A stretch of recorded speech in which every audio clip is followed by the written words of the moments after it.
मान बावनो थाखाय गुरै खावलायगोन जोंनि बर' बाजार बिसिडिसिनि मानगोनां मानसिगिरि रबिन बसुमतारी सार दान्दिसे सम बुथुमनानै सिनायथिनो थाखाय गुरै खावलायबाय आरो गांसे आर'नाइजों मान बावनो थाखाय गुरै खावलायबाय।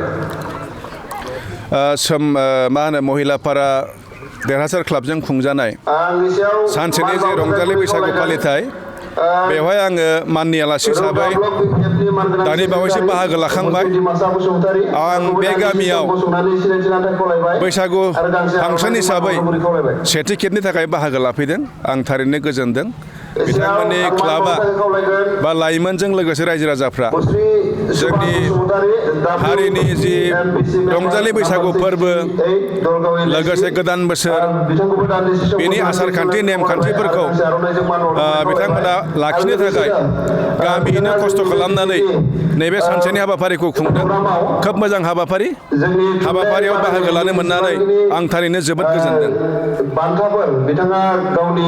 ओनसोलनि रायजो राजाफोरा माबायदि बाहागो लादों एसे फोरमायदो। आंनि सायाव सिनायथिनो आखायाव लागोन।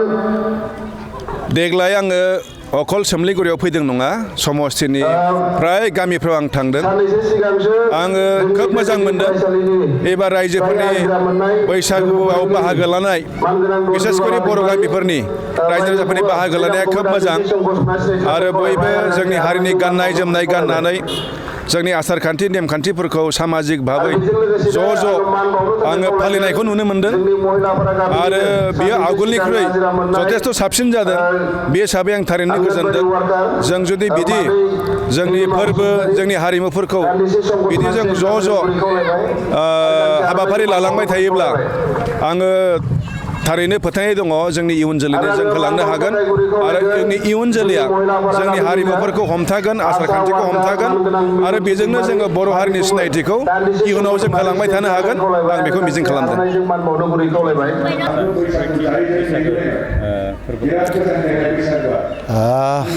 जिब्रैथि महिलापारा गामिनि बैसागु खुंनाय बे बैसागो फालिथाय बे बैसागो फालिथाया दिनै सानसेनि हाबाफारिजों गाजा गोमजायै सोलिबाय थादों आरो दायो गेवलां मेल सोलिगासिनो दङ। मोनायाव हारिमु बिलिफां।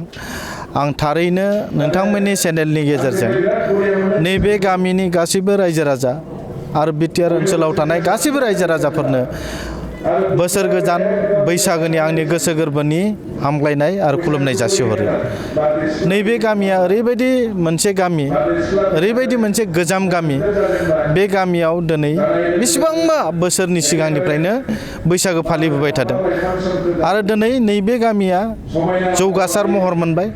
नैबे गामिया दिनै बोसोर गोदानजों लोब्बा लाखिनानै ओरैबायदि समायना रमायना गामिनि रायजोफोरा लोब लोब ओंखारबोनानै बैसागो फालिनाय हाबाफारि खुंदों।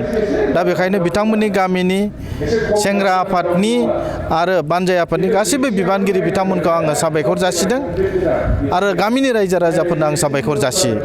खारन बोसोर गोदानाव बैसोगोराफोरखौ सिबिनाय, खुलुमनाय आरो उन्दैफोरखौ जोङो मान होनाय, अननाय, बेबायदि जि मोनसे जोंनि आब्रुथि गोनां नेमखान्थि, बे नेमखान्थिजों बिथांमोना दिनै बे बैसागो फालिनायखौ दिनै नैबे गामिनि फांसननि गेजेरजों, रंजानायनि गेजेरजों दिनै गोदान महर लानो मोनदों। दा बेखायनो आं आसा खालामो फैबाय थानाय दिनाव जाहाथे नैबे ओनसोलनि गामिनि गासैबो रायजो राजाफोरा मोजाङै मोजां अनलायनानै मोजाङै मोजां बयनिबो गोजोन देहा बयजोंबो जाहाथे खौसेयै थानो हायो। बेखौनो आं आफा इसोरनिसिम बोर बिनानै आरो दिनै नैबे महिलापारानि जि जिब्रैथि रंजालि बैसागु फालिनाय, बे फालिनाया आबुं महर मोनथों आरो आं बेखौनो दिनै नोंथांमोननि चेनेलनि गेजेरजों हामलायनाय जासिहरो।